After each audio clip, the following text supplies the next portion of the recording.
President, I ask unanimous consent that the quorum call be vitiated. Without objection. Mr. President, I rise today to discuss Phil Washington, President Biden's nominee to serve as the administrator of the Federal Aviation Administration, the top job at the FAA. The FAA has been in the news far too often lately. From the software meltdown of a critical safety system in January that resulted in the first U.S. ground stop of aircraft since September 11th, to recent numerous near misses of airliners on runways. These incidents are a stark reminder of why it's essential to have an FAA administrator with decades of deep and real aviation experience, especially experience in aviation safety. After all, the FAA's primary mission is to keep the flying public safe. This mission is so important that Congress has explicitly mandated by statute that the FAA administrator must, quote, have experience in a field directly related to aviation. This is not a patronage job. This is an aviation safety job. And it is, frankly, irresponsible to entrust the role of protecting the lives of millions of Americans who fly in the hands of a person who needs on-the-job training. Unfortunately, that's exactly what we have with President Biden's FAA nominee, Phil Washington. I'm deeply disappointed that the Biden White House decided to treat a critical safety position as a political spoil system, to reward a political ally rather than to ensure an experienced safety professional to keep us all safe. And as a result of the Biden White House playing politics with this critically important position, the FAA has lacked a Senate-confirmed leader for a year now. Phil Washington is objectively, indisputably unqualified to lead the FAA. For 2 decades, he worked at mass transit agencies, where he was in charge of buses and trains, not planes. That experience might qualify him to serve at the Federal Transit Administration or on the board of Amtrak. Those would be reasonable nominations, given Mr. Washington's experience. But buses and trains have nothing to do with airplanes. The indisputable fact is that Mr. Washington has zero aviation experience, and in particular, zero aviation safety experience. Mr. Washington has never flown an airplane. He's never been a military pilot. He's never been a commercial airline pilot. He's never worked at an airline. He's never worked at an airline manufacturer. He's never served as an air traffic controller. He's never worked for a company that repairs airplanes. The only aviation experience that Mr. Washington has is limited for the last 20 months to working at the Denver airport as the CEO. However, in that job, his primary responsibility is the physical plant there. It's the airport's shopping, it's its dining, it's its parking, it's its buildings. He doesn't have responsibility for aviation and aviation safety.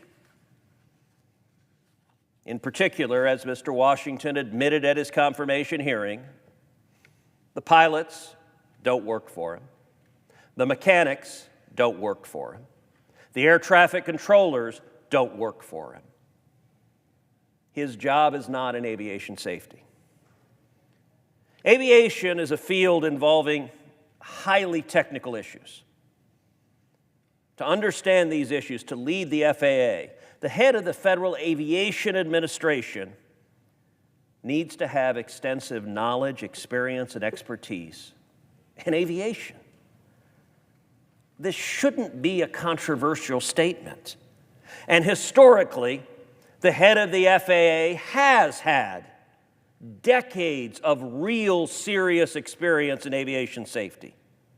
The FAA administrator is supposed to be a nonpartisan position for an aviation expert.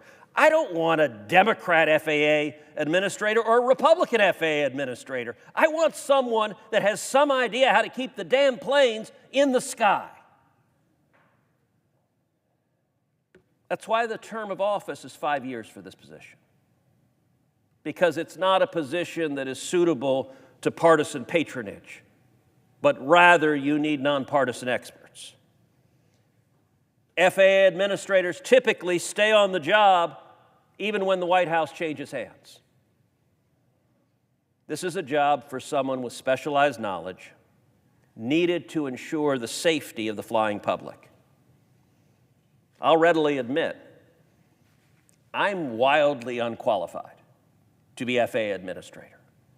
No one in their right mind would put me in charge of this agency because I don't have any idea how to fly a plane. I certainly don't know what needs to be done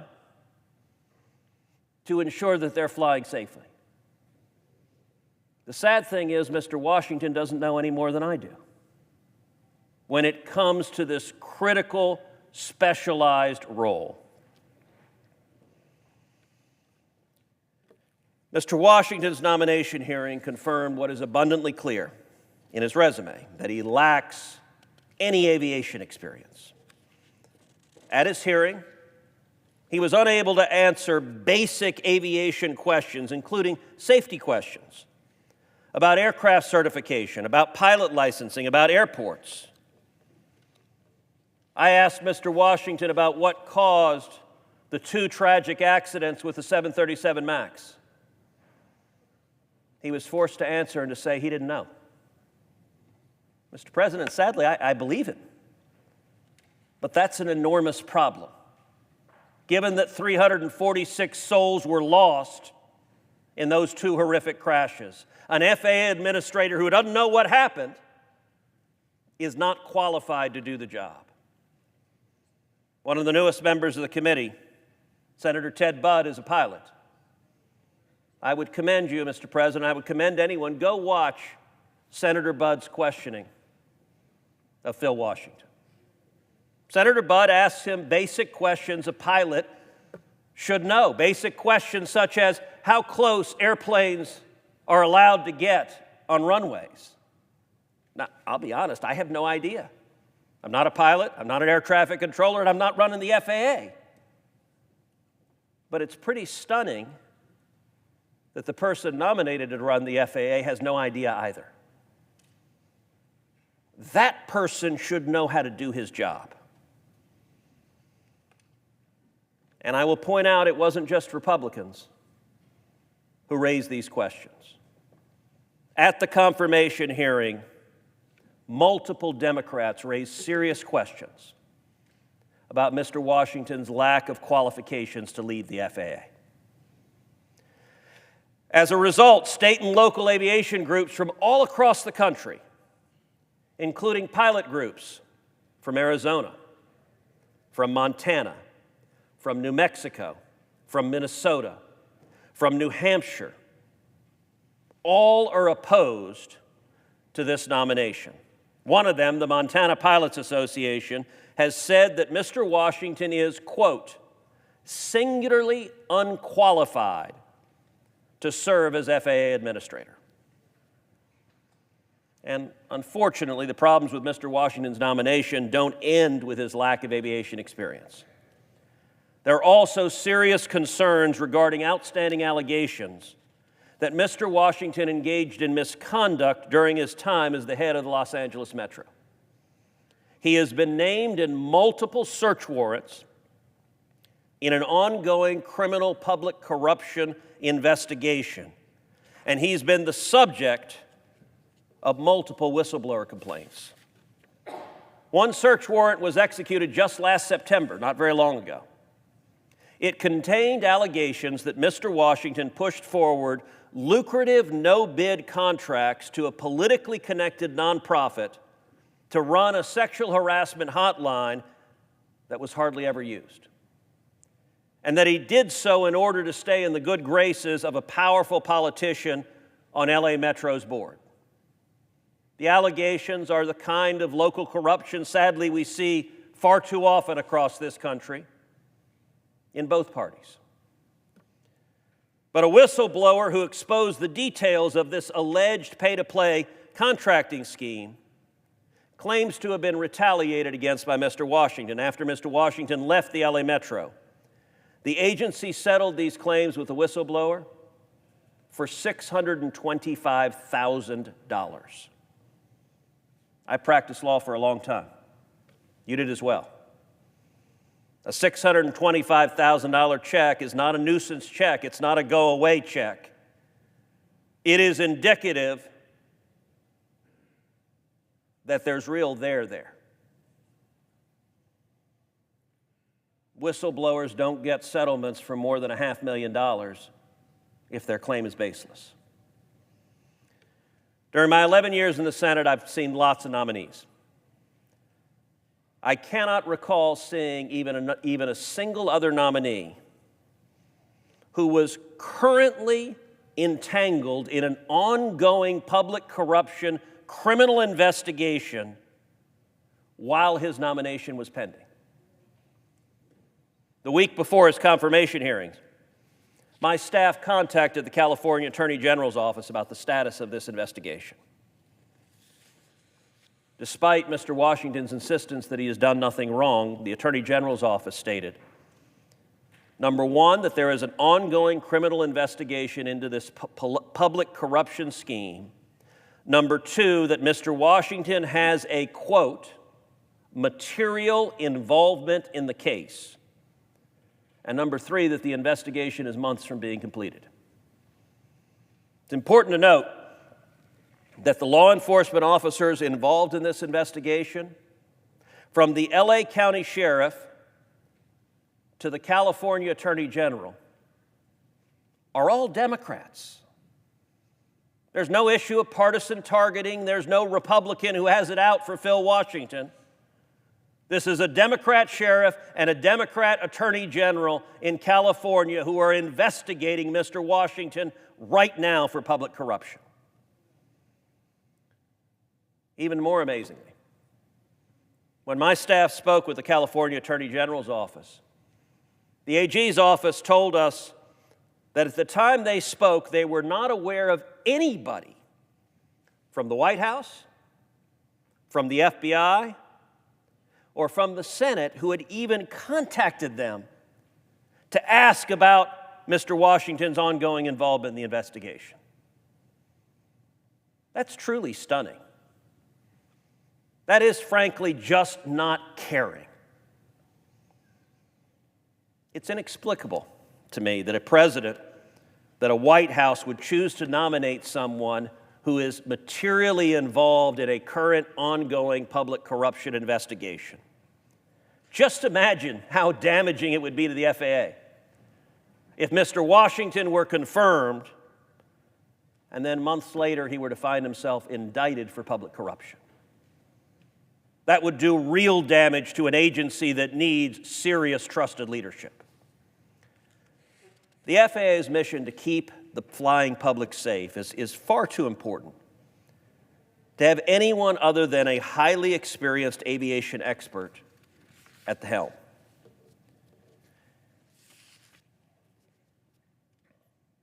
Fortunately, the FAA right now is being run by acting administrator Billy Nolan, who, unlike Mr. Washington, has decades of aviation experience.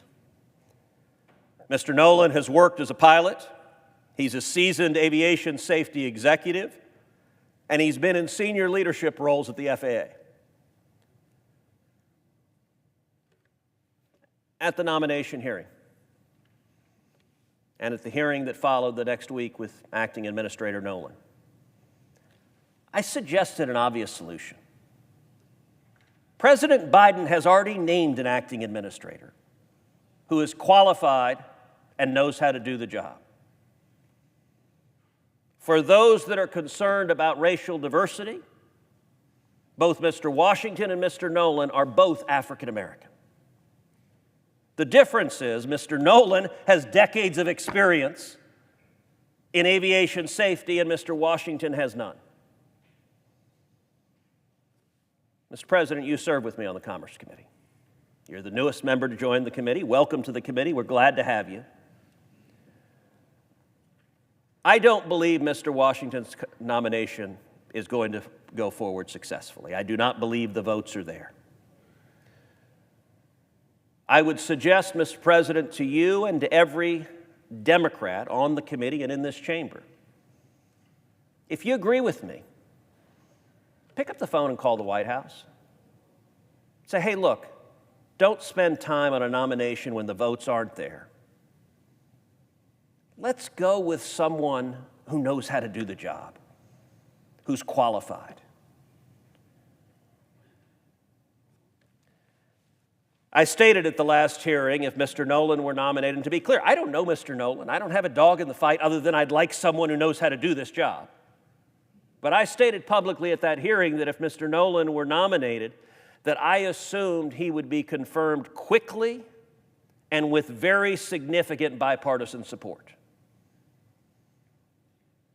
That should be our objective for a job like this. And let me say this finally. You know, Mr. President, all 100 of us get on an airplane a lot. It's part of the job serving in the United States Senate. I was on a plane this morning. I suspect you were either this morning or yesterday on a plane.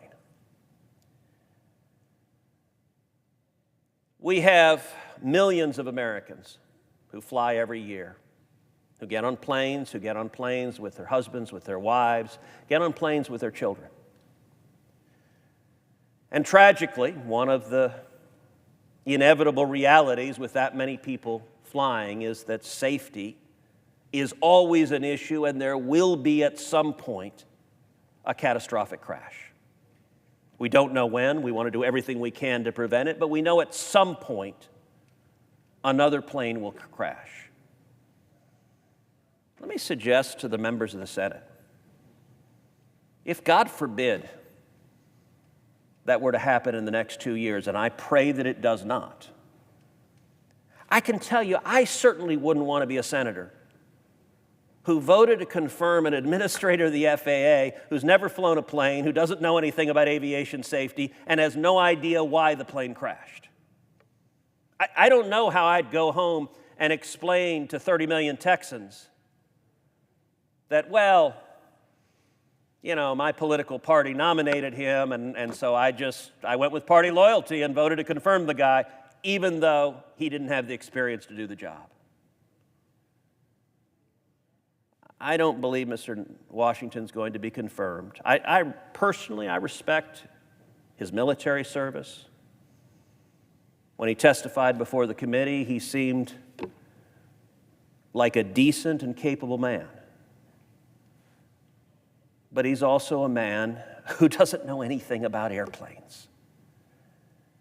And if there's any job in the entire federal government where you need to know not just something about airplanes, a lot about airplanes, it is to be the administrator of the FAA. We need a Senate-confirmed leader in this job quickly, and I would urge the President withdraw this nomination and nominate either acting Administrator Nolan, or if not him, somebody like him with decades of real experience so that we can have a Senate-confirmed leader with the knowledge and judgment and expertise to do everything humanly possible to keep your family safe and my family safe and to keep the flying public safe.